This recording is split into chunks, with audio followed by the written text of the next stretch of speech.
Where are we, you might be asking yourself?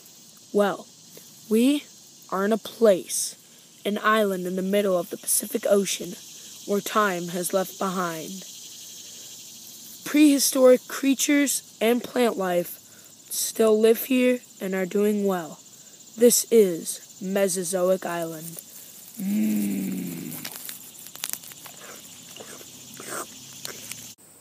On an island divided by the four corners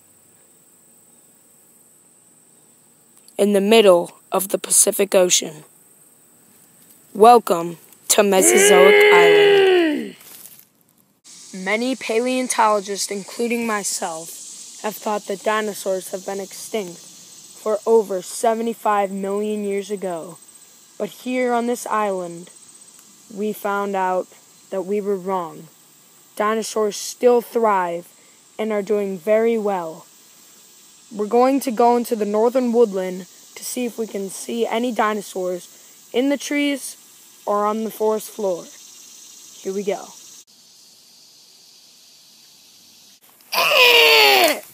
The first ever dinosaur you will meet on Mezesoic Island is this here pteranodon.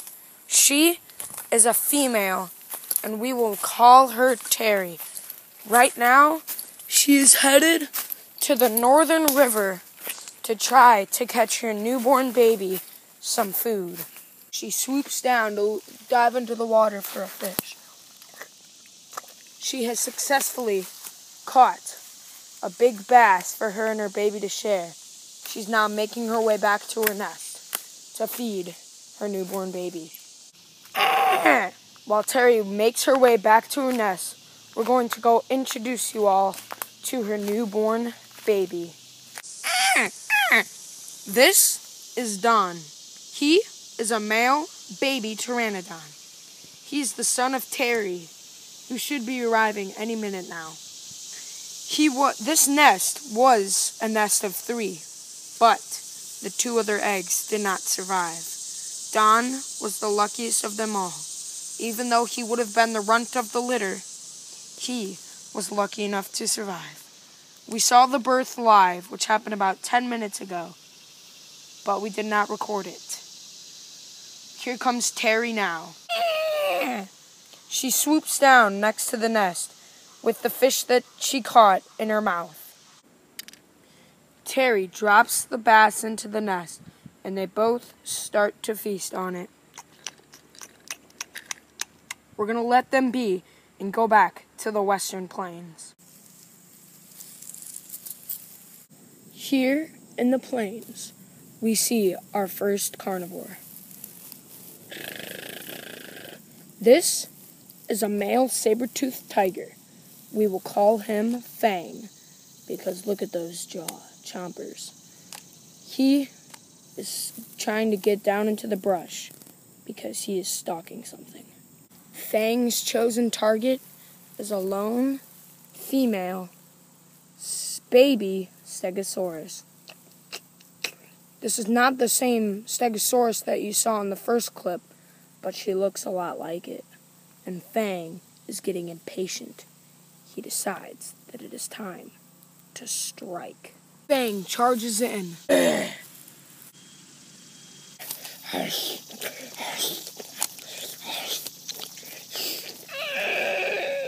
Fang has successfully killed the baby stegosaurus.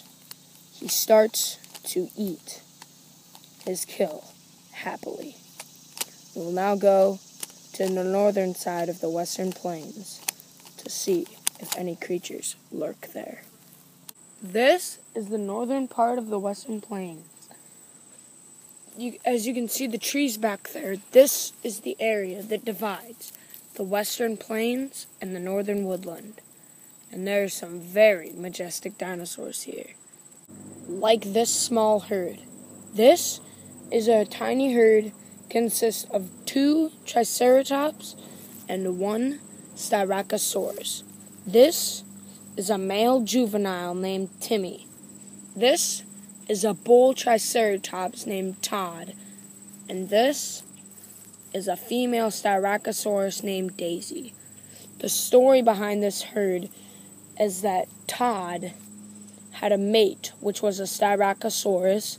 They had babies, and one turned out to be a Triceratops, and one a Styracosaurus. They are currently feasting on some brush, but what they don't know is that a predator is stalking them. You might be thinking that the creature stalking the herd is Fang, but it is not. It is a male Tyrannosaurus Rex named Rex.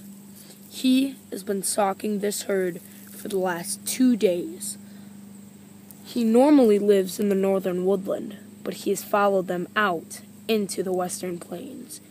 He's getting very impatient and very hungry. He decides it is time to attack. He starts creeping towards the herd, and then he bolts. Todd hears him coming from behind, and they quickly get into a formation to protect each other. Rex arrives and sees that they are in protected formation. Todd starts edging closer with his horns out. Rex knows that he won't be able to get past Todd. He roars at them and turns around and starts heading back to the northern woodland. Todd roars in triumph, and he starts eating with the rest of his herd. We will now be going to the southern part of the island to see what creatures are there. We are here at the southern forest. The northern and southern parts of the island are mainly woodland. That is why we are here, to see if we can see any more flying or bird-like creatures. This here is a tiny Dimorphodon named Danny, and he is flying back to his nest, where he lives on the southern forest. Not a lot of creatures live up here. It has been over an hour, and Danny's the only creature that we've seen. So, we know that the only creature that would be interested in here is Danny. But he is trying to catch some food in the branches. Danny once again leaves his nest, and he's going to try to find a nice tree to dig into to find some grubs. He lands on a tree and starts digging into the bark. After about 5 minutes, he finally reaches the jackpot and starts digging in to his bug-like feast. He flies back to his nest, and he is safe for now until the migration will begin. We will now be going to the eastern part of the eastern dryland to see what kind of dinosaurs are there. This is the eastern dryland. Many carnivores come here to feast on dying or weak herbivores. This is basically a carnivore buffet. This here Dimetrodon is looking for a nice herbivore, but what he doesn't know is that he's being stalked by a predator. He lays down to take a nap, but for the stalker, it is a perfect time to strike. This is Roy the Velociraptor, and he is about to get an easy meal. He strikes. The impact wakes up the sleeping Dimetrodon. Roy starts calling for his pack. Ooh, ooh, ooh. He continues to latch on and flips the Dimetrodon over. He will not let go. After 5 minutes of calling for his pack, ooh, ooh, Roy's pack has still not arrived, and the Dimetrodon is starting to get up. He flips the raptor over and is ready to face the raptor. Suddenly, Roy's mate Vanessa shows up and bites onto the Dimetrodon's leg, suffering. The Dimetrodon is now dead from blood loss, and, well, he was pretty old and old age. The velociraptors can now eat. Vanessa screeches in victory. Ow! Ow! Thank you for watching this week's episode of Mezesoic Island. See you next week.